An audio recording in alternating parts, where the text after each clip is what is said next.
a book with you. This is one of my favorite books. And before I start this story, I want you to tell me what you remember about the things that plants need.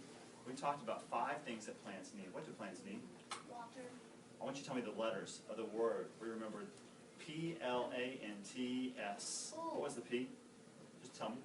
Place to Light. grow. What was L? Light. A? Air. N?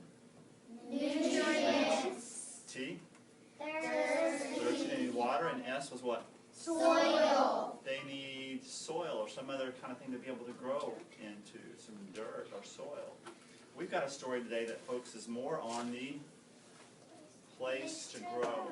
So I'm going to share that. I want you to listen closely. I've got some questions I'm going to ask you after we finish this story. What do you think this story is going to be about, though? What do you think? Maybe about a happy seed. She thinks it's a seed. Do you agree with her? Yes. And the seed looks happy. We'll see if you're right. And a place to grow. And grew and grew. And instead of saying the end, it says The beginning. So what was the seed trying to find? A place. Where? It's in A place the to grow. And what were some of the problems it had with where it landed at? Tell me. There was lots of things that a plant couldn't need to grow. Okay. Give me an example of one of these. Let's talk about sand first. Why would sandy place not be a good place for a seed to grow? Why? Because it probably wouldn't have enough nutrients in it. Get enough water, nutrients from the sand. What about a real rocky soil? Why wouldn't that be a good place for it to grow? What do you think? They might be too hard. They may be too hard because you can't really grow roots into rocks very well, right? What about a very, very shady garden? What's wrong with a very shady garden?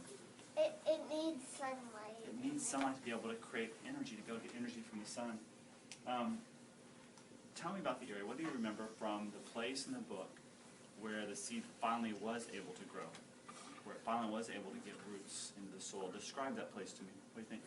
It was very nice and relaxing. It was nice and relaxing. Give me some examples about the environment. It was nice and relaxing, and what else? Grassy meadow. It was a meadow. It described it as being a place where the rain was falling, the soil was soft. Those are all things that help provide a place for it to grow. We know a plant has all these plants needs, but how can it be provided for those needs if it's outside? If it's outside growing, how's it going to get all those things? Who has to make sure the plant gets all of those needs? We're not going to have the wind carrying our seeds. We're going to place them in a location that provides for all those needs. But who has to be in charge of taking care of those plant needs? What? We are going to be the ones. We may help it sometimes and provide water sometimes. We're going to have to find a good location to start with. And that's what you're going to help us decide. We're going to go visit 3 locations outside. And we're going to let you give each place a score. And we're going to decide which will be the best place for our seeds to grow. Because if we can provide for all those plant needs, your garden will be strong and your seeds will be happy. Put this in your clipboard, your planner. I want you to write your name on the top as soon as you get it. The first site that we're going to consider for a garden is this place we're calling the side. This is the side of the school. So look right here, this green space in front of us. And we're going to decide if this provides for the needs that we have listed on our Home Sweet Home page. First, I want you to give it a 1 to 5 score. 5 is going to be the highest score it can possibly get. Think about how much sunlight this little section would get. If we think about the sun and the shade that happens during the day, probably the first part of the day, this little section maybe doesn't get as much sunlight, so it probably starts getting sunlight, I would guess, probably about after lunch time. So if we think about that, then on a 1 to 5 scale, how much sunlight would you give this area a score for? So on your page, you're going to look, area has sunlight, and give it a 1, 2, 3, 4, 5 score, and circle that number. So grade that now. Give it a score now. The second thing we're going to score, look this way, is if this is near a good water source. Look around. Do we see any areas if we needed to get some extra water along this stretch of wall? Are there any hose bibs sticking out? I don't really think we're nearby any real water area. So if there's no water source nearby, what kind of grade can we give this area on a 1 to 5 scale? Okay, go ahead and circle that. The third thing that you're going to score is if it has good soil. We're gonna think about two things. One, there's some nice green grass here, so the soil's probably pretty good, but I'll tell you what we're going to grow is something called a raised bed garden. And it's going to be taller, we're going to bring in some soil, so we can automatically give this a good soil grade, because all the locations we're going to use are going to have good soil. It's going to be a raised bed garden. Okay, the next score is if it is where tools are going to be stored. Where's a place that we could store tools? Over which way? Around the corner, there's kind of a garden shed place that we might be able to store some tools. Also, in our class, there's a place that we could store tools, so we'll kind of grade that one. How far away is that? Would you give that a good, close-by space where tools can be stored? Or is it far away? So give it a 1, 2, 3, 4, 5, based on how good it is. And the last one is kind of like that for your class. For all of us to come out here and access it, to take care of it, to be able to pull weeds and all those things that we're going to do, is it close by and easy to get to? How would you rate that location? Is this area close by where we're at? Is it easy for us to get to? Give it a 1 to 5 scale answer. Last thing I want you to do is take up all of those numbers that you just scored for this section, add them up together, and inside the star, you're going to give this site a score. We are going to label this next location the front door because we're at the front door of our school. And the place that we're going to think about placing our garden is a space right in front of us. It's near the front entrance. A lot of people will get to see it. It's kind of a nice prominent location. I want you to think about all the different things that we scored from the last garden site. Having plenty of sunlight, being near a water source. There is a spigot. There is another little water area that we can probably reach. We had a long enough hose just over that brick wall. Soil, we know we're going to be using a raised bed garden, bringing soil, so soil is going to be okay. Think about bringing maybe tools from our classroom. This is a place that we can get close by with our tools, and then also it's easy for us to be able to get to. So same thing as before. Go to each one of those spots and give it a 1 to 5 score.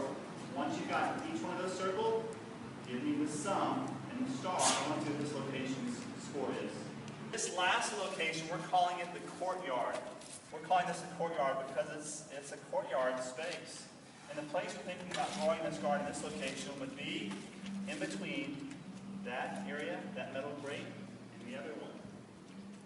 So as we talked about before, we're going to have a raised bed garden, which means we're going to have big wood boards, and we're going to fill this area, this big rectangle up with soil. So the soil is going to be fine for it to be able to grow in this place. So let's give everything a score. If we think about the space between those two metal grates, give it a score on how much sunlight it's going to get. 1, 2, 3, 4, 5. And we're going to rate this as high for soil because we know we're having a raised bed garden. We're bringing our own garden soil in, so the soil is going to be good.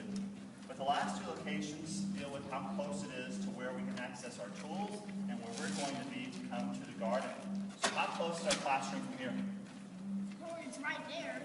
It's right there. So really, that's probably one of the strengths of this place, is it really is close to us. Has a great proximity of where we need to store our tools and where we come from to be able to take care of the garden. So give each one of those locations a score. And then when you're done, I want you to write that sum in the star. Let's think about each of those 3 locations that you just scored. I want to find out first, what was your highest and lowest scores from the 3 that we considered? What was your highest score of all 3 sites? What was the number? What was your highest score? 25. Anybody else have a 25 for a score for a location? I had 2 25s. 2 25s. What was the lowest score that you had on any 3 of those sites? What was yours? 19. Somebody lower than 19? 16. You lower than 16? So some people evaluate differently, and what's great about it, for our whole class to evaluate, we're going to use everybody's information to make a decision. So first, show of hands. Who picked the side location, the very first location we went to, as the best location? Nobody did. 2 people did, 1 or 2 people. Who picked the front door location as the best location? A couple people did. Who picked the courtyard as the best location? So that had the most votes from those 3. How does this location do the best job providing for the needs? I want you to write one sentence that tells me why this location would be the best choice. The best tip for this sometimes is you have a location that really has to be it for a school. You don't have as much flexibility. If you do have flexibility, pick 3 desirable areas and the kids can help decide which one it's going to be. But more than likely, you have one location that pretty much has to be your garden area. If that's the case, still pick 2 less desirable locations so the kids can come to a conclusion and understand why this site would be the best one.